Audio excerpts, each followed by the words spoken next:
والسلام على رسوله الكريم اما بعد. صدر محترم، معزز علماء کرام، قابل قدر سامعین حضرات،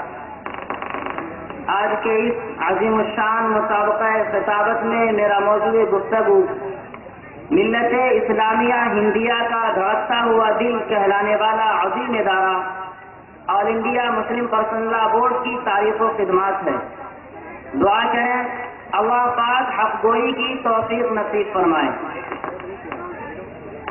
ہوا ہے وہ تند و تیز لیکن چراغ اپنا جلا رہا ہے. ہوا ہے وہ تند و تیز لیکن چراغ اپنا جلا رہا ہے. وہ مرد درویش جس کو حق نے دیے ہیں انداز خسروانہ. آزادی کے بعد مسلمانوں کے جذبات سے کھلواڑ کیا جانے لگا. کھلے عام ملت اسلامیہ کو چیلنج کیا جانے لگا. ملک میں یکساں سول کوڈ نافذ کرنے کی مہم تیز ہونے لگی اور ہماری شریعت میں مداخلت کی جانے لگی. تو اس ناگفتہ بیش حالات میں اس وقت کے بڑے بزرگ دور رس قائد حکومت کی آنکھوں میں آنکھیں ڈال کر باتیں کرنے والے شیخ طریقت امیر شریعت حضرت مولانا سید منت اللہ رحمانی نور اللہ مرقدہ نے اس وقت کے بڑے قائد دارالعلوم دیوبند کے محتمل حکیم الاسلام حضرت مولانا قاری طیب صاحب رحمۃ اللہ علیہ کو اپنے ساتھ لیا اور ملک کے تمام مسالک و مکاتب فکر و خیال کے علماء و مشائخ کو ایک مشترکہ پلیٹ فارم پر جمع کیا اور 27-28 اپریل سن 1972 عیسوی کو عروس البلاد ممبئی میں ایک نمائندہ اجتماع طلب کیا جس میں مسلم پرسنل لا بورڈ کی تشکیل کا فیصلہ فرمایا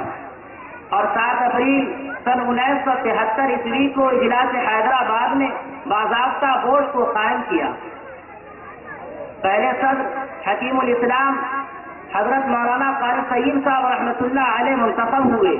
اور جنرل سیکریٹری ہمگیر شخصیت مولانا منت اللہ رحمانی رحمۃ اللہ علیہ کو بنایا گیا. ان دونوں بزرگوں کے علاوہ ملت کے نامور ارباب فضل و کمال اور ملی جماعتوں کے سربراہ نائبین صدر سیکریٹریز اور معزز ارکان منتخب ہوئے. حضرات گرامی، مسلم پرسنل لا بورڈ اپنے ابتدائی دنوں سے اب تک تحفظ شریعت اور ہر موڑ پر ملت کی قیادت و رہنمائی کر رہا ہے. ایمرجنسی کے تاریخ دنوں میں جبری نسبندی کی مخالفت ہو یا متبنہ بل جو یکساں سول کوڈ کی طرف مضبوط قدم تھا، داڑھی و برقع پر پابندی کا مسئلہ ہو یا طلاق ثلاثہ بل، مسلم ویمن پروٹیکشن ایکٹ میں ترمیم کا معاملہ ہو یا کلکتہ ایجوکیشن اینڈ ریگولیشن بل یا پھر رائٹ ٹو ایجوکیشن جیسا دل فریب نقطہ، بابری مسجد حق ملکیت کا مقدمہ ہو یا مدارس اسلامیہ کو دہشت گردی کہا جانے کا معاملہ. الغرض جب شریعت میں مداخلت کی کوشش کی گئی، بورڈ کے ذمہ داروں نے چیلنج کو قبول کیا، مردانہ وار مقابلہ کیا، حکومت کو للکارا، آنکھ سے آنکھ ملائی اور حکومت کے ناپاک ارادوں سے ملت کو باخبر کرنے کے لیے کشمیر سے کنیا کماری تک عوامی بیداری تحریکیں چلائی. عوام کی ذہنی و عملی تربیت کی اور جمہوری ملک میں آواز بلند کرنے کا شعور بخشا.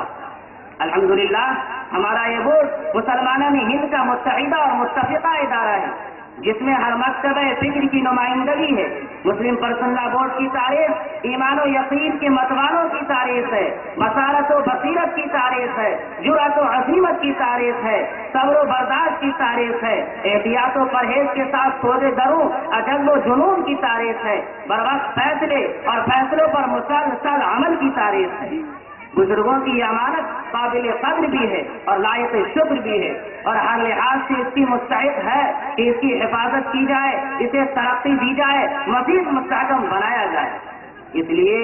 آج ضرورت اس بات کی ہے کہ ہم سب اپنی انفرادیت، مسلک و مسلک کے فاصلوں اور جماعتی حلقہ بندیوں سے قطع نظر صرف دین کی سربلندی اور ملت اسلامیہ کی دلی خواہی کے خاطر اس سمندر میں ضم ہو جائے اور اپنی آواز مسلم پرسنل لا بورڈ کی آواز کے ساتھ ملائے، بورڈ کے پیغام پر خود بھی عمل کرے، دوسروں کو بھی عمل کی ترغیب دے تاکہ ہندوستان میں ملت اسلامیہ کا مستقبل روشن ہو اور مسلمان اس ملک میں اپنے مذہبی قوانین کے ساتھ باعث زندگی گزار سکے. اور ہم سب آپسی اختلاف و انتشار کو مٹا کر محض اسلام کی بنیاد پر، قرآن کی بنیاد پر اور کلمہ واحدہ لا الہ الا اللہ محمد رسول اللہ کی بنیاد پر واعتصموا بحبل اللہ جميعا ولا تفرقوا کی رسی کو مضبوطی سے مل کر تھام لے اور انما المؤمنون اخوہ کا صحیح مصداق بن جائے اور مسلم پرسنل بورڈ کے پلیٹ فارم سے ارباب اقتدار کو یہ بتا دے، باطل قوتوں کو یہ باور کرا دے